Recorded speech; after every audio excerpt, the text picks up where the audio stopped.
I noticed the wife was asleep at 11:40 p.m. That detail matters to what follows, so hold on to it. The teller's name was Denise, and she had worked the window at Heritage Trust on Colfax Avenue for going on 9 years, long enough that she knew my order of operations before I finished stating them, long enough that she'd asked after my late wife by name for a full year after the funeral, which is the kind of thing you remember about a person. On a Tuesday morning in November, I walked into that branch in Aurora, Colorado, a little after 10, intending to withdraw $4,000 for a truck repair. Denise took my ID. She typed. She looked at the screen the way a person looks at a screen when the screen has just told them something they were not prepared to say out loud to a customer's face. Then she picked up the phone, turned halfway from me, and said something I couldn't hear. She set it down and told me someone would be right with me. She said my name twice inside of a minute, which is a thing people do when they're trying to make you feel safe about something that is not safe at all. I'd spent 31 years as a machinist and shop foreman, and you learn, running a floor full of men and equipment, exactly what it looks like when somebody is managing you toward bad news. I stood off to the side and waited, and the branch went on with its ordinary Tuesday around me. A stroller by the door, a man arguing pleasantly with the ATM. A woman in a gray suit came through a side door inside of a minute, introduced herself as the branch manager, Miss Calloway, and asked, would I mind stepping back to her office? I followed her. She had 2 monitors on her desk and a single chair set across from it, positioned, I understood later, for exactly this kind of conversation. She turned one screen toward me and said, Mr. Whitfield, before I explain anything, I need you to see this. At 7:52 that morning, a person had come into that same branch and withdrawn the full balance of my personal checking account, $31,600, using a signed authorization slip that carried what looked, at a glance, exactly like my signature. She clicked the mouse. The camera feed showed the teller window, time-stamped, clear as day because Heritage Trust had put in new equipment that spring. A man at the counter, medium build, ball cap pulled low, but not low enough. I knew the set of those shoulders and the way he stood with his weight on one leg because I'd watched him stand that way at family cookouts for 11 years. It was my son-in-law, Gary Prentice. I looked at that screen for longer than I needed to, long enough that Miss Calloway had the good sense to say nothing and let the silence do what it needed to do. Then I said, quietly, that's my daughter's husband. She said, that's what the ID he presented would suggest as well. Though the ID had your information on it. Not his own, it appears to have been fraudulently produced. I said, he is not authorized on that account. She said, no, sir. The account is solely in your name. We flagged the transaction after processing due to a discrepancy in the signature verification system, and the funds have not fully cleared. They're currently on an internal fraud hold. Frozen. I sat with that word. I sat with everything underneath it. Everything I had already half understood over the preceding weeks and had been quietly building toward exactly this moment of confirmation. I asked her one question. Is any part of that money recoverable? She told me the hold meant the cash could not be further moved or laundered through another institution while the investigation was active, and that if I filed a police report that day, the formal recovery process could begin. I told her I'd need the transaction record, the authorization slip, and a still image from the footage. She said she'd have it within the hour. I thanked her, sat back, and looked at the frozen picture of my son-in-law taking money out of my account while my daughter, so far as I knew, still thought I was home fixing a leaky gutter. But here's the thing, neither of them knew standing in that lobby at 7:52 that morning. Here's the part that changes the shape of everything that comes after. What Gary did not understand, walking into Heritage Trust with a folded piece of paper and a cap pulled low, was that 4 weeks earlier I had already moved the overwhelming majority of what I owned to an institution he had never heard of. That $31,000 was not my savings, it was bait. It was the specific amount I had decided, with some care, that I could afford to lose if it meant I got what I actually needed, which was proof. Because I had known, by then, that something like this was coming.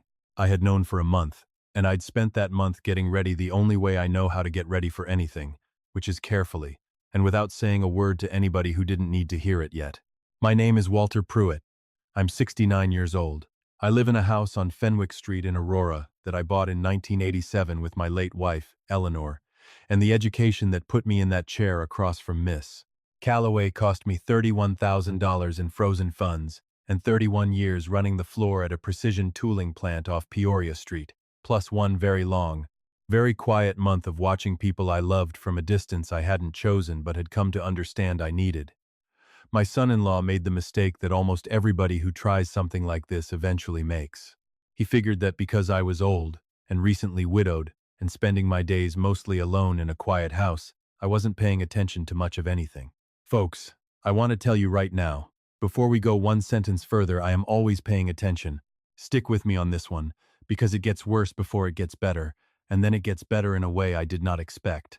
I ran the floor at Continental Precision Tooling for 26 years, the last 19 as shop foreman, which around here means you're the man responsible for 40-some machinists, 3 shifts, and a production schedule that does not care about your excuses. I retired in the spring of 2022 with a pension I'd earned the honest way and a habit, 31 years deep, of writing everything down. You run a shop floor that long, you learn that memory lies and paper doesn't. A man tells you he ran the calibration on Tuesday, you check the log. The log is either signed or it isn't. I have never once in my working life trusted a verbal account of anything when a written one was available. And Eleanor used to say that was the most romantic and least romantic thing about me at the same time, depending on the day. Eleanor Grace Pruitt, maiden name Doss, was born in Pueblo in 1955 and taught 4th grade in the Cherry Creek School District for 29 years. And she brought to that work the same patience she brought to raising our 2 kids, and to the roses she kept along the side fence, roses that wanted a particular kind of attention I never fully understood while she was alive to give it to them. She died in September of last year, a stroke, sudden, no history of anything that would have told us to expect it. Here 1 week, gone the next, and I'm not going to sit here and describe those first months for you, because that grief is mine, and it wouldn't serve what I'm telling you. What will serve it is this. Eleanor died in September, and by the end of October, 6 weeks later, my daughter Marissa had asked me 3 separate times how my will was set up and whether I'd thought about simplifying things now that it was just me in the house. I had 2 children. My son Todd is 41, lives up in Fort Collins, works as a paramedic, calls me every single Sunday night without fail, and drove down twice in the 2 months after his mother passed without me having to ask him to. He never once brought up money, the house, or what I planned to do with either. He did tell me, twice, gently, that he thought I ought to keep a close eye on Marissa and Gary, and I heard him say it both times, and I did not move fast enough on what I heard, which I'll own. My daughter, Marissa Prentice, was 39, lived over in Centennial with her husband Gary and their 2 boys.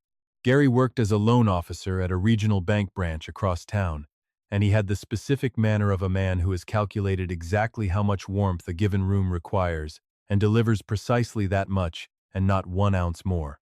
He remembered my grandson's ballgame schedules. He asked after my knee. He had never, in 13 years of marriage to my daughter, said one unscripted thing in front of me. Marissa, I love the way you love a child who has become somebody a little harder to be around than you'd hoped, sharp and capable in a direction that had worried her mother for years, a worry Eleanor had always waved off with, she'll find her way. And I had deferred to Eleanor's read on people for 38 years of marriage because she was almost always right about them. She was not right about this one. Or she was, and she just never got the chance to say so. Eleanor was gone, and Marissa was asking about the will inside of 6 weeks. The questions came dressed up correctly. She mentioned a coworker whose father died without updating anything, and the mess that followed. She mentioned that Gary, with his banking background, would be happy to look over any paperwork if it would help. She mentioned once, almost offhand, that the Fenwick Street house had to be worth a good amount now given what the market had done, and wasn't it smart to understand the tax picture before anything got decided? The house on Fenwick Street, the tax picture. I wrote every one of those conversations down in a shop notebook I'd kept the habit of, dated and summarized, same as I'd logged 3 decades of calibration checks and shift reports, because writing it down isn't something I choose to do when I feel like it. It's just the job, whatever the job happens to be that week. By December, Marissa was asking about my online banking. She said she worried about me managing it alone. She said Gary had set up automatic bill pay for his own mother and it had made her life so much easier, and she'd be glad to do the same for me if I just gave her my login so she could get it configured right. I told her I'd handled my own accounts online for the better part of a decade without trouble and expected to keep on doing so. She said she only wanted to help. I said I appreciated it. I wrote it down. In February, I came in from the hardware store and found Marissa in my den. She had a reason ready. She was hunting for a photograph she remembered from one of Eleanor's boxes, thought it might be in the closet there. Plausible enough. Eleanor had boxes in every closet in that house. But when I walked in, Marissa was sitting at my desk, not over by the closet, and she shut the laptop that had been open in front of her before I'd fully registered it was open at all. I didn't say a word about it right then. I wrote it down after she left, and I spent that whole week going through every account I had, with the same care I used to give a machine that was throwing bad tolerances on the floor. I looked at every login, every statement, everything. I found two things. First, my checking account had been logged into from an address in Centennial at 3:10 one morning in January. 4 minutes. No transaction, but somebody had gotten in, and somebody had my password to do it. Second, there was an inquiry on my credit report. I hadn't made a pre-qualification pull for a home equity line against the Fenwick Street property, submitted online in my name back in December. It never went anywhere, because I'd had a credit freeze in place for years out of plain habit, and the freeze stopped it cold. But the inquiry sat there on the report regardless, dated, time-stamped, real. I sat at my kitchen table a long while with those two findings in front of me. 31 years on a shop floor teaches you what a finding looks like, and it teaches you what it means when the paper trail stops agreeing with the story you've been told. I'd noticed the shape of this for a while, and had been filing it in the drawer, where you keep things you aren't ready to name yet. I was ready to name it.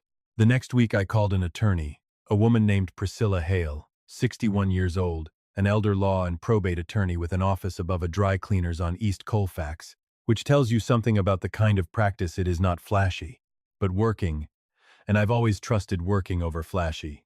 A friend from the plant, a retired accountant himself, had sent two people her way over the years and described her in the specific terms one professional uses about another: thorough, and she does not care for surprises.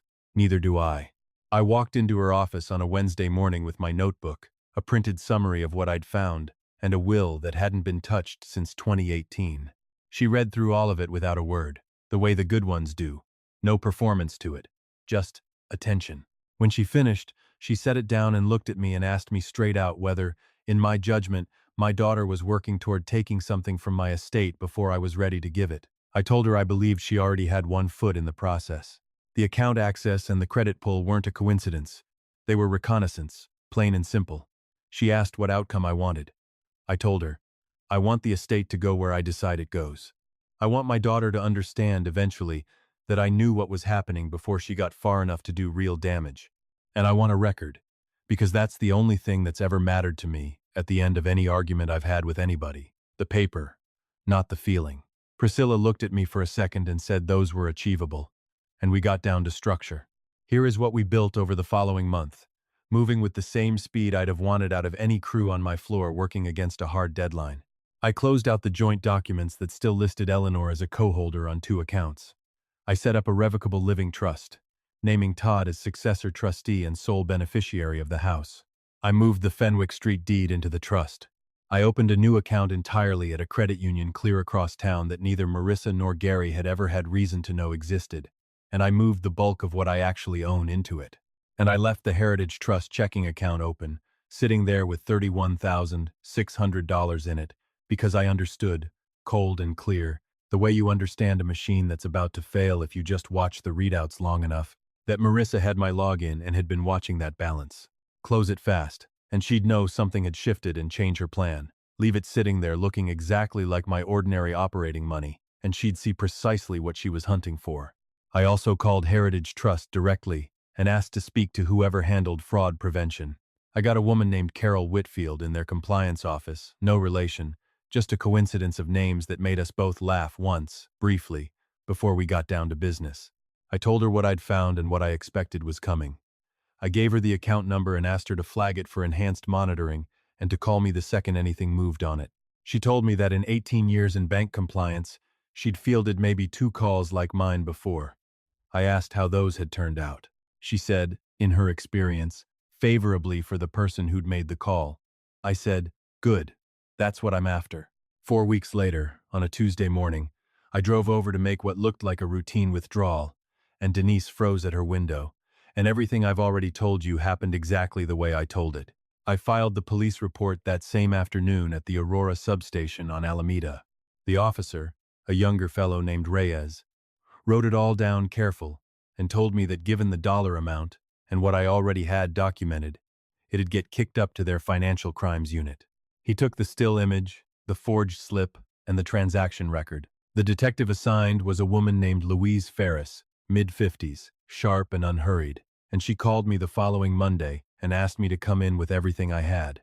I brought the notebook, 13 months of dated entries, the account access log from January, the credit report with the December inquiry, the summary of how I'd restructured everything the month before the withdrawal, and one more document I'd put together over that weekend, a full timeline of every estate and money conversation Marissa had raised with me since Eleanor's death, dated, summarized, cross-checked against my own calendar so there'd be no argument about when anything happened.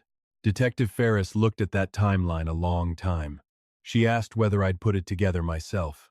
I told her I'd run a machine shop floor for 2 decades, and documentation wasn't something I do when I feel like doing it. It's the only way I know how to do anything.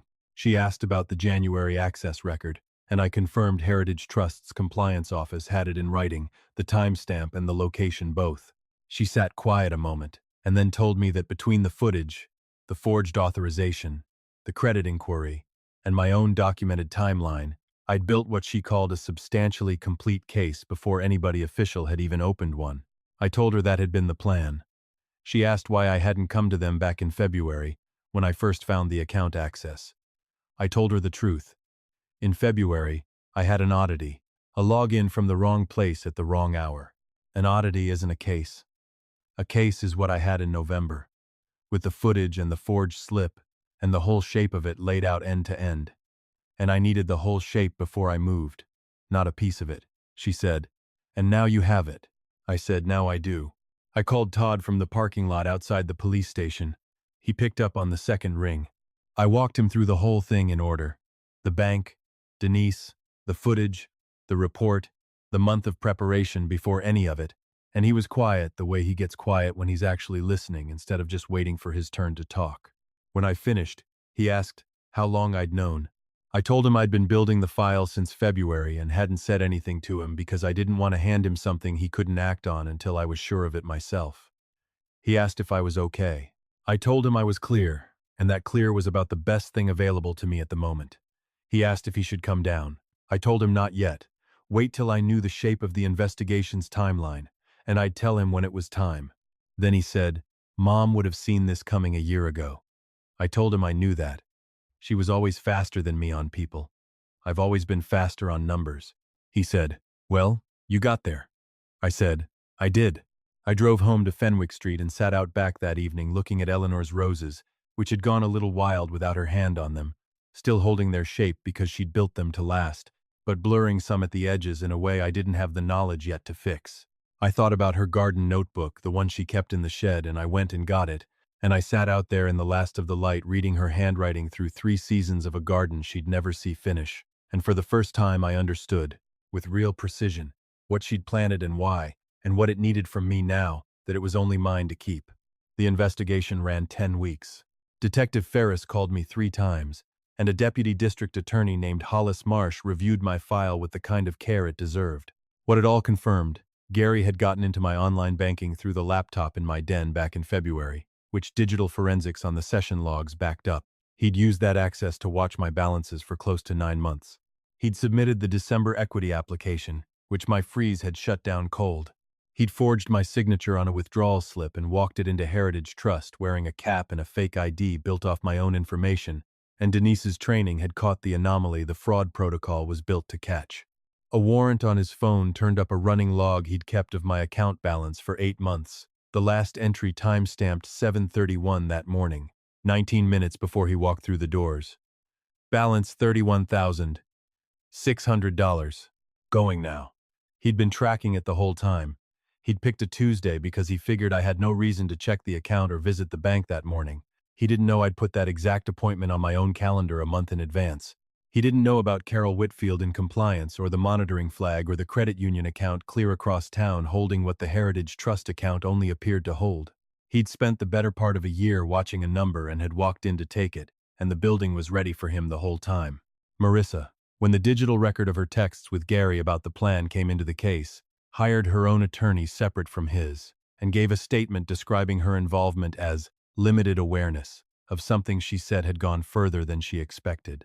Detective Ferris relayed that particular phrase to me with the dry, worn patience of someone who's heard limited awareness many times before and has settled opinions about it. Gary was charged with theft, forgery, and identity theft. He entered a not guilty plea at first. Marissa was not charged, though the DA's office noted her conduct had been reviewed and the evidence did not clear the bar for criminal referral, only for what Hollis Marsh called serious concern. I did not reach out to either of them in the weeks after the charges, and neither of them reached out to me. Todd called every Sunday like always, and we talked about his shifts and my grandsons and Eleanor's roses, and we mostly left Marissa and Gary out of those calls, because there wasn't much use adding to what was already moving on its own schedule. I went back to see Priscilla Hale in December to confirm the trust was sitting clean, and she went through it and told me it was, that none of it would be touched by whatever happened in the criminal case, that the house and the credit union account were fully protected regardless of outcome. I asked her about the $31,000. She told me the recovery process through the bank was underway, and that given the strength of the hold and the evidence, Heritage Trust expected to make me whole within a few months, though it might take some time. I told her I'd left that money sitting there fully prepared to lose every dollar of it if that's what it took to get the proof I needed, and that getting it back at all was better than anything I'd actually planned for. She looked at me a second and said most people in my position don't think about it that way. I told her most people in my position didn't spend 31 years running a shop floor. She almost laughed. Gary changed his plea to guilty in March. The agreement carried full restitution, a suspended sentence, 5 years of probation, and a permanent mark on his record. Hollis Marsh called after the plea hearing and told me it was the strongest resolution the evidence supported, and I told him I understood that and appreciated the work he'd put in. The restitution came through in May. I deposited it into the credit union account and wrote the date down in my notebook, same as I'd write down anything else worth remembering. And then I sat at my kitchen table with a cup of coffee and let myself sit with the fact that it was finally over, which is a different kind of sitting than sitting in the thick of something. And it takes its own kind of time to get used to.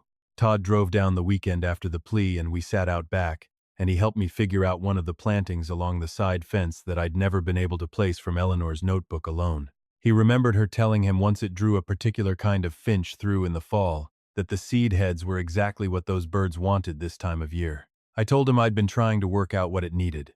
He said it wanted less water than I'd think. She'd written that somewhere in the margins, and we found the page later and there it was. Less water than you'd think. That was Eleanor, precise even in the parts nobody else would have thought to write down. We talked about Marissa and Gary once that afternoon, maybe 15 minutes, the way you talk about something that's settled but not finished healing. Todd asked how it had gotten this far, and I told him I figured it came down to the same thing it usually comes down to: somebody decides you're not paying attention, and that belief gets comfortable enough that the plan starts to feel real to them before they've accounted for what paying attention actually looks like. He said, he should have known you better. I told him, he knew me from cookouts and holidays. That's not the same as knowing somebody. The roses came back that fall, not the way Eleanor had them, not with her eye for it, but better than they'd been the year before. I've been working through her notebooks page by page, learning what I should have learned while she was still around to just tell me. The finches showed up right on schedule along that side fence in October, exactly like she said they would, and I watched them from the kitchen window some mornings with my coffee, and I think she'd have been satisfied by that, not surprised, just quietly satisfied the way she got when something she'd planned out carefully went ahead and worked the way she'd meant it to. She built that garden to outlast her, and I built 31 years of writing everything down the same way. Not for the moment I'd need it, but for whatever came after, when having it would be the only thing that decided what was still possible for me and what wasn't. The paper was the paper, all the way through, and every last page of it was mine. If any part of this sounded like your own family, friend, I'd like to hear about it down in the comments. Tell me where you're watching from tonight, and tell me if you've ever had to protect yourself from somebody who was supposed to be protecting you instead. Hit that subscribe button if you haven't yet, and I'll see you next time.